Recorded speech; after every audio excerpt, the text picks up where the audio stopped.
The Flowers of St. Francis is a 1950 film directed by Roberto Rossellini and co-written by Federico Fellini. The film is based on two books: the 14th-century novel Fioretti.The San Francesco, Little Flowers of St. Francis, and Vita di Frate Ginepro, both of which relate the life and work of St. Francis and the early Franciscans. Fioretti is composed of 78 small chapters. The novel as a whole is less biographical and is instead more focused on relating tales of the life of St. Francis and his followers. The movie follows the same premise, though rather than relating all 78 chapters, it focuses instead on 9 of them. Each chapter is composed in the style of a parable and, like parables, contains a moral theme. Every new scene transitions with a chapter marker, a device that directly relates the film to the novel. When the movie initially debuted in America, where the novel was much less known, on October 6, 1952, the chapter markers were removed. Included in the acting cast is Gianfranco Bellini as the narrator, who has voice-dubbed several American films for the Italian cinema. Monks from the Nostri Inferior Monastery played the roles of St. Francis and the Frate. Playing the role of St. Francis is a Franciscan brother who is not credited, Brother Nazario Gerardi. The only professional actor in the film is the prominent Aldo Fabrizi, who had worked with Rossellini before, notably in the neo-realistic film Rome, Open City. The film garnered international acclaim for Fabrizi. He began his film career scene in 1942, and is noted for both writing and directing his own vehicles. In this film, Fabrizi plays the role of Niccolò, the tyrant of Viterbo. Rossellini had a strong interest in Christian values in the contemporary world. Though he was not a practicing Catholic, Rossellini loved the Church's ethical teaching, and was enchanted by religious sentiment, things which were neglected in the materialistic world. This interest helped to inspire the making of the film. He also employed 2 priests to work on it with him: Felice Morliano, P., and Antonio Lisandro, FM. Though the priests contributed little to the script, the presence within the movie gave a feel of respectability in regards to theology. Morliano vigorously defended Catholic foundations within Italian neo-realism, and felt that Rossellini's work, and eventually scriptwriter Fellini's, best captured this foundation. Chapters. The movie commences with an introduction to the Franciscan Frate. This first part serves as a precursor to the main chapters. Nothing more than an introduction of the humble Franciscans as they trudge through the mud in the pouring rain to the hut. They reach the shelter, only to find it occupied by a man and a donkey. Despite the Franciscans' best efforts, the old man insists the donkey remain with him in the shelter. He drives the Franciscans from their own hut, screaming that they have stolen the shelter. Thrust into the rain without shelter, the monks rejoice in the suffering, loving the vocation even more and discerning this to be the call that they are to follow Francis.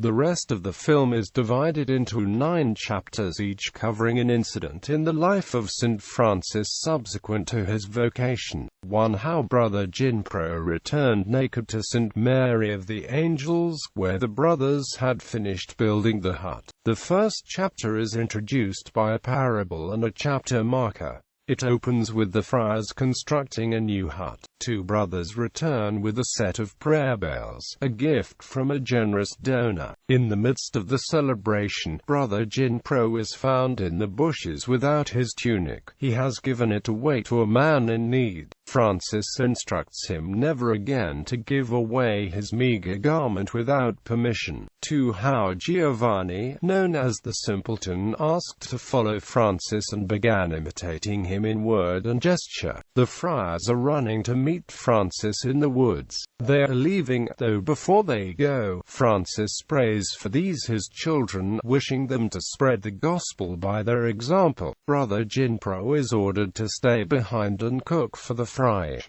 While the brothers attend to the tasks, Francis utters his famous prayer, O Signor, fai me uno strumento della tua pace, in English, Lord, make me an instrument of thy peace. Shortly after the prayer, an old man approaches the friar, bringing with him a gift of a bull. He wishes to abandon all for the sake of joining Francis, who questions him about his intentions. The old man simply states that he is willing to forsake everything to become a fellow Franciscan. Meanwhile, the man's family angrily arrives to reclaim the bull, and dismissively leave the burdensome elder behind with to St. Francis, who then introduces the friars to the newest brother, Brother Giovanni.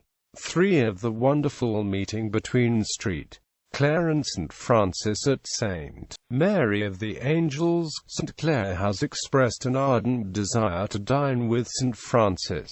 He accepts, and the brothers begin to search the forest for flowers so that they may honor this maiden of God. They find enough that they are able to construct a carpet of flowers. Francis and his brothers prepare a table of stone, and also garnish it with wild flowers. With the tools they have, they brush the hair, and trim the beards.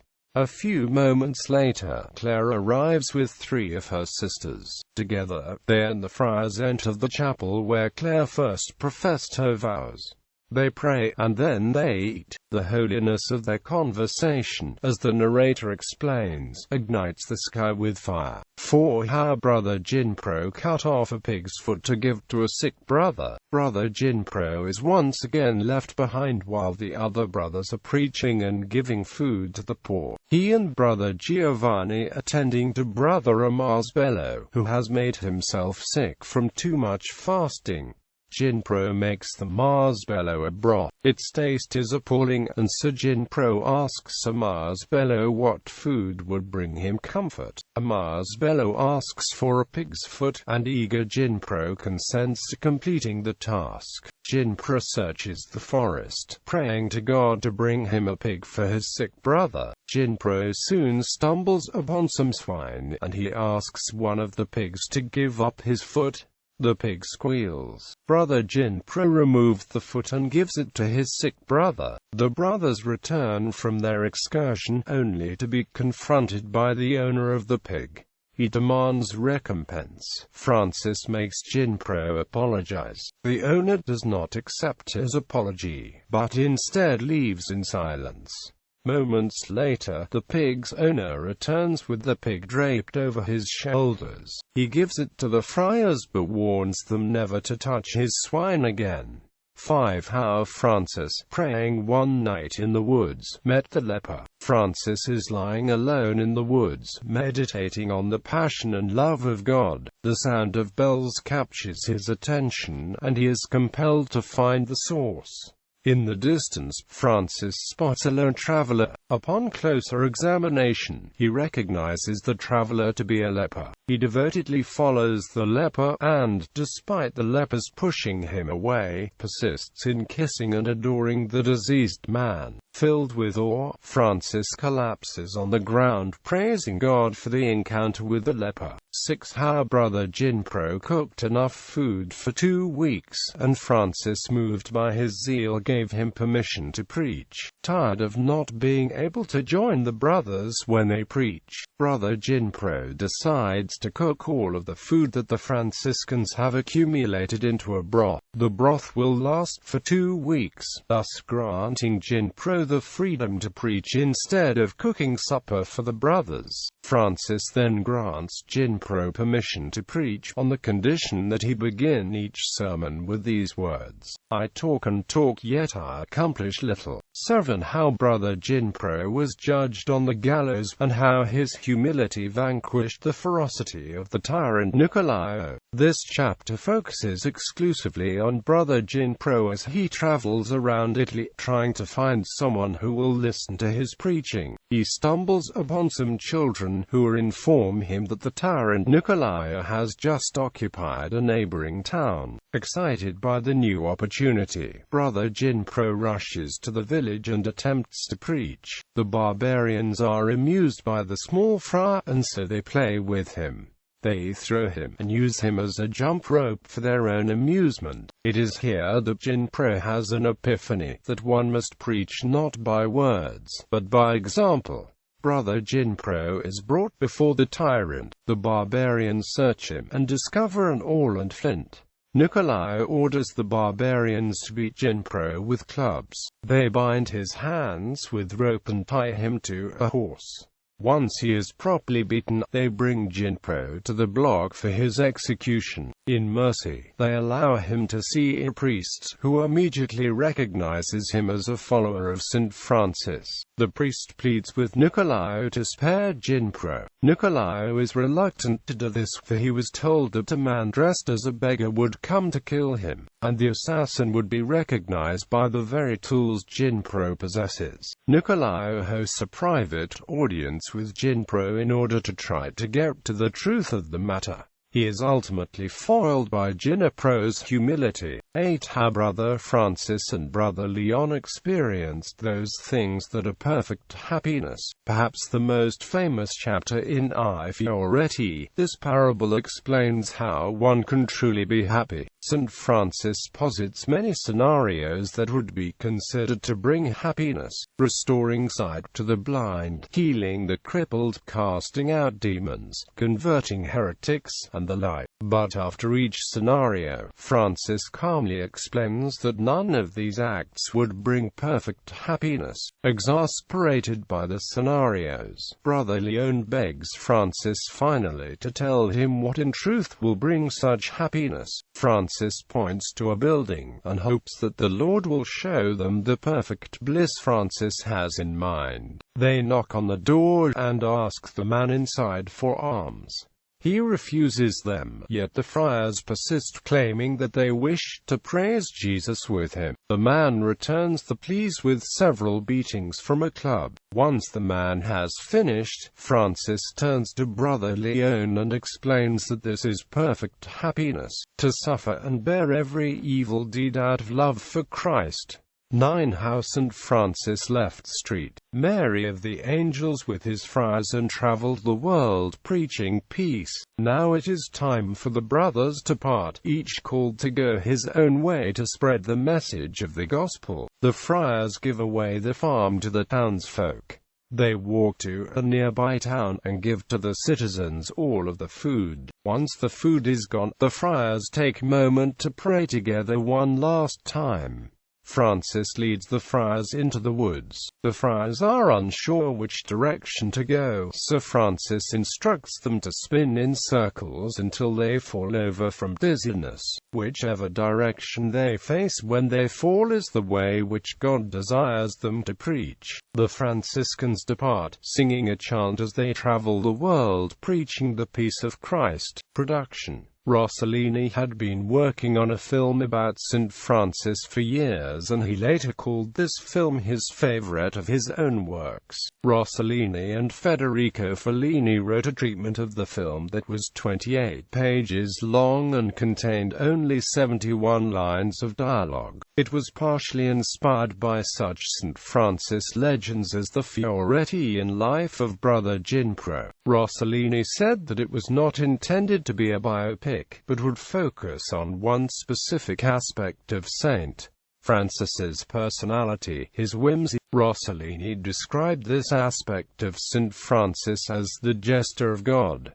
The film was a series of episodes from St. Francis's life and contained no plot or character development. Rossellini received funding from Angelo Rizzoli and from the Vatican to make the film. He cast the same Franciscan monks who had appeared in his earlier film Pesa. All of the other actors were also non-professionals, except for Aldo Fabrizi. Filming began on January 17, 1950 in the Italian countryside between Rome and Bracciano. Fellini was not present during the shooting, and Rossellini depended on help with the film's dialogue from Brunello Rondi and Father Alberto Maisano. During the shooting, Rossellini's and Ingrid Bergman's son Renato was born on February 2, 1950, although he was not officially divorced until February 9.